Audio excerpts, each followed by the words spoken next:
Welcome back to The Explainer. Today, we're tackling something absolutely massive. We're diving headfirst into the complex and, let's be honest, kind of intimidating world of Philippine criminal laws. If you've ever glanced at the revised penal code or any of the special penal laws and just felt completely overwhelmed by all the legal jargon, you are definitely in the right place. We're going to strip away the confusing legalese today and look strictly at the severe consequences for breaking the law. Okay, let's dive right into this. 50 million pesos. It's a staggering amount of money, right? Well, that massive number is actually the exact threshold that defines the crime of plunder under Republic Act No. 7080. If a public officer amasses this amount of ill-gotten wealth through a series or combination of criminal acts, like taking bribes or embezzling, they cross the line into plunder. The penalty for that? Reclusion perpetua.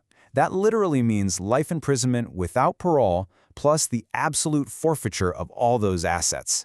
To make sense of all these statutes, we're going to follow a really clear map for this explainer. We'll start big with crimes against the state, then move into public order and cyberspace, zoom in on protecting persons and children, and finally, wrap things up with property and financial offenses.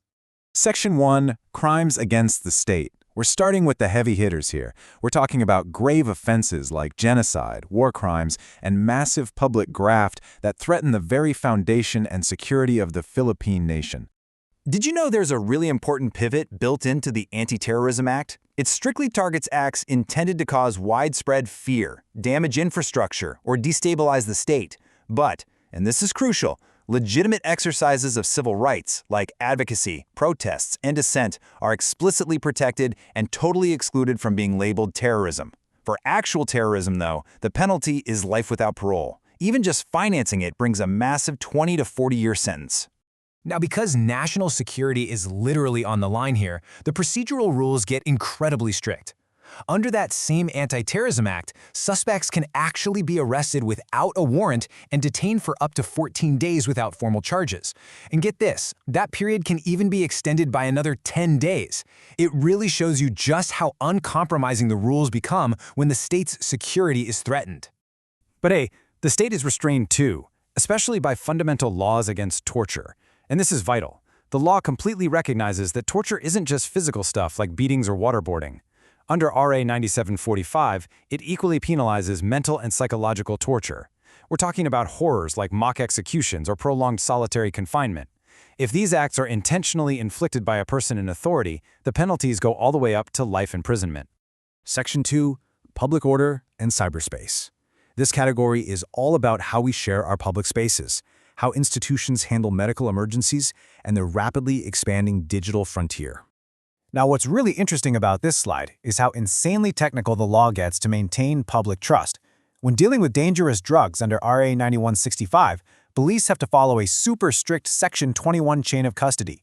They can't just seize drugs, they must immediately inventory and photograph them right there on the spot. And they have to do it in front of the accused, an elected official, and a media or justice representative. This level of transparency is absolutely necessary when penalties can mean life imprisonment and a 10 million peso fine. And public order absolutely extends to public health, too. This is under BP 702, and the rule here is just absolute. If a patient needs immediate emergency care to prevent death or permanent disability, a hospital literally cannot refuse treatment or demand an advance deposit. Violating this can cost a facility its license, not to mention fines and jail time. Of course, as our lives move online, the Cybercrime Prevention Act steps right in.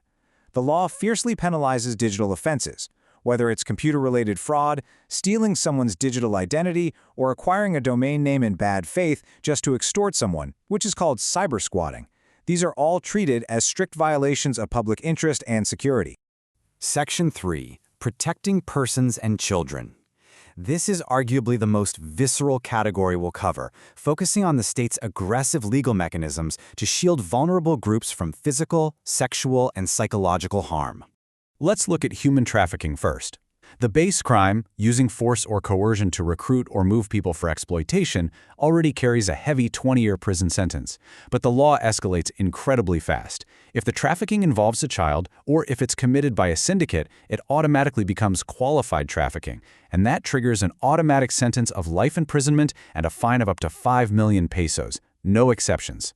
We've also got some crucial updates regarding the absolute protection of minors. To combat child exploitation, the age determining statutory rape has been officially raised to 16 years old. Now, there is a specific close-in age exemption for 13 to 15-year-olds if their partner is a maximum of 3 years older. But the law is uncompromising here. This only applies if it is entirely consensual, non-exploitative, and the older party holds no position of authority. Predators are offered absolutely zero shelter under this rule. So the crucial point when it comes to hazing is that the law's stance is just absolute prohibition. The Anti-Hazing Act completely outlaws any physical or psychological suffering inflicted during initiation rites. If hazing results in death, rape, or mutilation, the penalty is reclusion perpetua and a 3 million peso fine. And those fraternities or organizations involved, they're held solidarily liable for the whole thing. Finally, Section 4, Property and Financial Offenses. We're looking at relatable crimes involving personal property, vehicles, and the financial trust that keeps the economy running.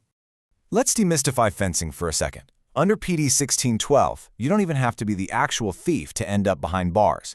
If you buy, keep, or sell an item and you knew, or honestly, even if you just should have known that it was stolen, you're a fence. And here is the real kicker. Mere possession of stolen goods automatically presumes guilt. It is prima facie evidence against you right out of the gate. Now, property crimes escalate incredibly fast when fire's involved. Look at this comparison under PD 1613. Simple arson, like maliciously burning a vacant shed, carries a penalty of prisión mayor, which is 6 to 12 years in prison. But destructive arson, like burning an inhabited building or a hospital, that can carry penalties all the way up to death. And if a homicide results from either type of arson, the mandatory penalty instantly jumps to life imprisonment or death. When we're talking about financial fraud, the number 5 changes absolutely everything. Under PD 1689, if swindling is committed by a syndicate of 5 or more people who misappropriate money from the public, it becomes syndicated estafa. Because this crime completely shatters public financial trust, the penalty is life imprisonment to death, and that applies regardless of how small or large the actual monetary damage is. Speaking of financial trust, let's talk about bouncing checks under BP 22. If you issue a check without funds, the law basically presumes you knew it was going to bounce if it gets dishonored within 90 days. But you do have a cure period. You have 5 banking days to pay up after receiving notice.